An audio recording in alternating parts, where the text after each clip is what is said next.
امام بخاری نے بخاری شریف میں ایک حدیث پاک نقل فرمائی۔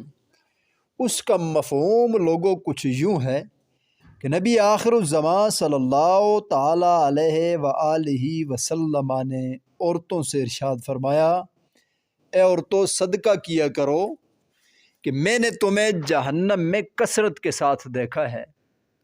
جہنم جانے کا سبب یہ ہے، ایک تو تم لعن طعن بہت زیادہ کرتی ہو، اور دوسرے نمبر پر تم اپنے شوہروں کی نافرمان ہوتی ہو، اپنے شوہروں کی بھی نافرمانی کرتی ہو اور بات بات پر لعن طعن کرنے لگ جاتی ہو۔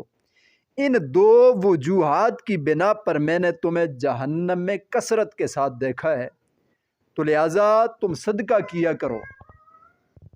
تو لوگوں، نبی کریم صلی اللہ علیہ وسلم کے فرمان کے مطابق عورتیں جہنم میں کثرت سے اس وجہ سے پہنچیں گی کہ ایک تو وہ شوہر کی نافرمان کہلاتی ہیں اور دوسرے نمبر پر لعن طعن کرتی ہیں۔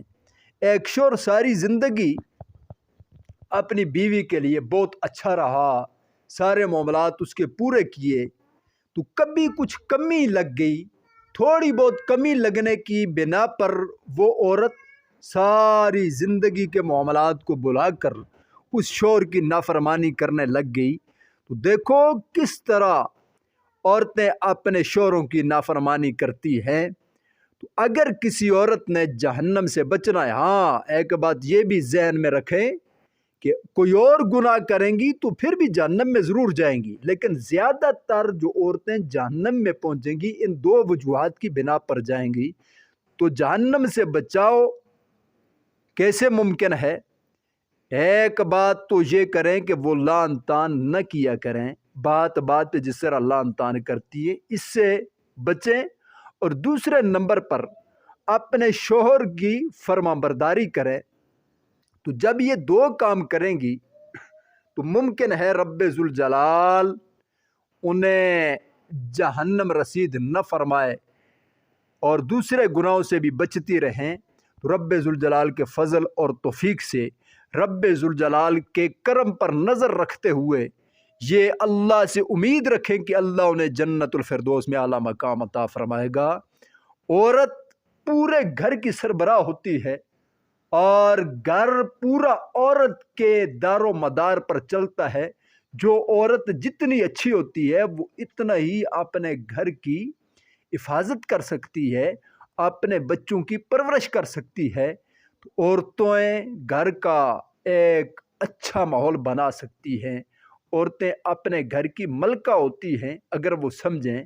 نبی کریم صلی اللہ علیہ وآلہ وسلم نے جو ارشاد فرمایا، ہر عورت یہ کوشش کرے کہ وہ جہنم سے بچنے کی خوب کوشش کرے، خوب محنت کرے کہ اپنے شوہروں کی بھی فرما بردار رہیں، اور جس طرح ان کی عادت ثانیہ بن چکی ہوتی ہے کہ بات بات پر لعن طعن کرتی رہتی ہیں، وہ ان باتوں سے بچنے کی کوشش کریں، اور بالخصوص صدقہ کیا کریں۔ عورتوں کے لیے صدقہ کرنا اتنا مشکل نہیں کہ اڑوس پڑوس میں اگر وہ سالن بھی پکاتی ہیں تو وہ بھیجیں، یہ بھی صدقہ کہلائے گا۔ کھانا پکاتی ہیں، کوئی بھی چیز گھر میں پکاتی ہیں تو وہ اپنے اڑوس پڑوس، کوئی غریب کوئی بے سہارا ہے اس کو بھیجیں، ان کے لیے یہ بھی صدقہ ہے۔ عورتوں کے لیے بہت زیادہ مواقع ہوتے ہیں، کوئی مہمان آ گیا اس کو اچھا کھانا پکا دیا اس نیت سے کہ یہ میری طرف سے صدقہ جاریہ بن جائے۔ تو بہت سارے معاملات ایسے ہیں کہ عورتیں بڑی آسانی کے ساتھ نیکی کر سکتی ہیں۔ رب ذوالجلال سے دعا ہے اللہ تبارک و تعالی ہماری ماؤں بہنوں کو ہر وہ گناہ سے بچائے کہ جن کی وجہ سے وہ جہنم میں زیادہ جائیں گی۔ رب ذوالجلال ہماری ماؤں بہنوں کو جہنم سے بچا کر جنت میں داخلہ عطا فرمائے، اور ہم سب کو بھی اللہ تبارک و تعالی جہنم کی آگ سے محفوظ فرمائے، اور سب مسلمانوں کو جنت الفردوس میں اعلیٰ سے اعلیٰ مقام عطا فرمائے۔ آمین بجاہ النبی الامین صلی اللہ تعالی علیہ وآلہ وسلم۔